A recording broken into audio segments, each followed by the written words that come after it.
Hey, Bryant here, and today we are talking about Modern Blue-Red Storm. I've recently put a lot of thought into my deck list, and I've played it in a couple leagues, and I wanted to show you what I've been working on. I think it's really good, and I think it's a good direction to move in the current Urza Oko metagame.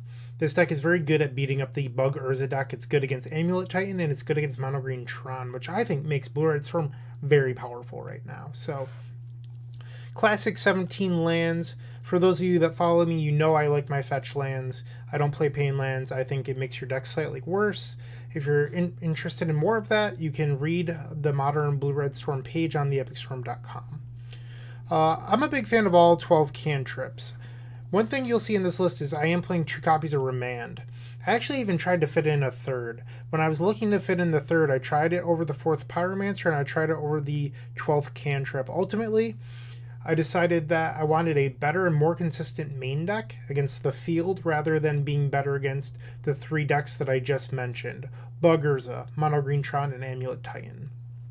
So, 2 copies of Remand in the main deck. If you can find room for a third, go for it, but I think 2's fine for the main. There's always post-board games where you can side up to more counter magic. So, and then here we have our standard 12 ritual effects and 8 creatures. So as I mentioned, you can get away with 7. I think that 8's best just because the format is a little bit fast right now and it's very linear. There's not a whole lot of interaction going on. So you really want to be the better deck at being 2 ships passing in the night. And in order to do that, you really want the full 8 enablers, in my opinion at least. And then the 4 copies of Gifts and Given, fairly common: 2 Past in Flames, Empty the Warrens, Aria of Flame, and Grape Shot. So here's where my list is slightly different. I have one of each win condition: Grape Shot, Aria of Flame, Empty the Warrens, and there's no bounce spell. 0 bounce spells in the main deck. So my thought philosophy is Remand is, or not Remand, Repeal is often very weak.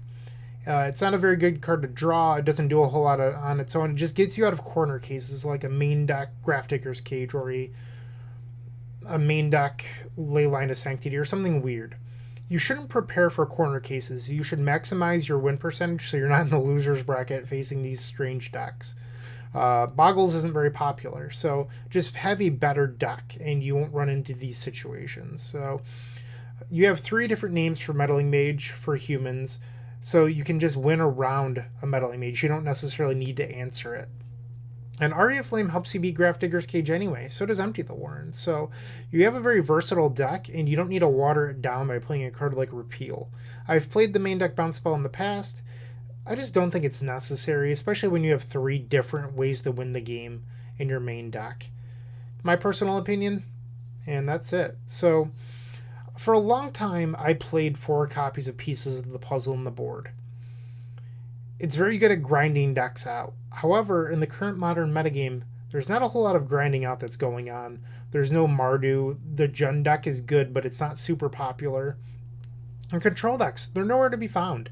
So that's technically not true. There's some blue-white, but even there, the matches aren't really about grinding each other out anymore. Like, the dynamic has changed. It's more about haymakers, your Narsets, your Teferis, your Aria Flames, your Empty the Warrens. Like, these are the cards that actually matter in the matchup now. So you'll see with my list, I'm able to board up to the full 4 copies of Aria Flame and Empty the Warrens. This helps you in a lot of those grindier matchups while applying pressure to the board. You're not just using 1 to get 2. You're not really using the graveyard. So one of my biggest strategies with Blue-Red Storm is they're going to board in the Rest in Peace and Grafdigger's Cage. You just board out being a graveyard deck. You board out your Passing Flames, you board out your Gifts and Given, and instead you do something different. You ignore the graveyard. You don't care about their relics, their Grafdigger's Cages. All that stuff, it's gone. It's dead to you. You just do something different. And that's the best way of winning, in my opinion, is that you're no longer focusing on things that matter to your opponent. You're focusing on a different plan that they have no idea about. And this allows you to what's the word I'm looking for? I'm not sure. I'm going to just move past that. But it allows you to do, like, just get ahead. You're not, like, when your opponent plays that turn 1 relic, they're essentially down a card because that card doesn't matter to you. I guess that's what I'm trying to say in a long, drawn about way. And then in the sideboard, 2 Spell Pierce, fairly common. And then we have another Remand. This could be a Mystical Dispute, and a lot of people play Mystical Dispute because it hits Oko and Urza. That said, it's really bad against Amulet Titan, and it's really bad against Tron. And you can board in a 3-mana Mana Leak there, but why would you want to? So instead I'm playing a third copy of Remand. While it's not as good as Mystical Dispute against the Bug Oko deck, it's still very good, and you can board it in more matchups. Actually, if you look at my sideboard guide on theepicstorm.com, I boarded it in against way more decks than just those 3. Mystical Dispute is good against the Bug Urza deck, and then control decks, which aren't super popular at the moment. So I actually think Remand is a better choice that people just aren't playing.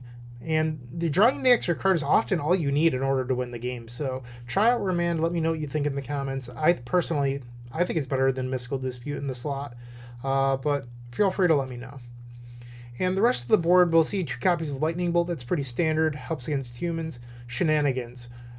Mika Lupa really converted me on Shenanigans. I didn't play it for a long time, but the fact that you can Gifts and Given for it and then dredge it back and answer their Grafdigger's Cage or whatever else you need to, their Damping Sphere, it's incredible.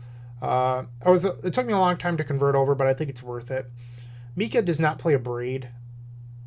I like a Braid for its versatility because you really don't want to be boarding in Shenanigans against humans, but if they happen to have a random Grafdigger's Cage or Damping Sphere, you really want to be able to shut off that while not having a dead card for other parts of the game, like maybe you need to kill a Thalia game 3 or something along those lines. So I've actually had a Braid come up on multiple occasions. It's always been great for me. I can't see myself cutting it. I would cut Lightning Bolt before I cut a Braid. Echoing Truth and Dismember. Dismember is great against humans, the Bant Spirits deck. It's even good in the Storm Mirror. I like it a lot. I sided in against Infect. I honestly almost played 2 with no Lightning Bolts, but I found that I kept on paying a little bit too much life in some of those matchups when I drew both of them, so I ended up shading it down to 1. And Echoing Truth is your generic catch-all. So this is the list that I've been playing. I really like it a lot. I'm probably going to play this for the foreseeable future until there's any bannings.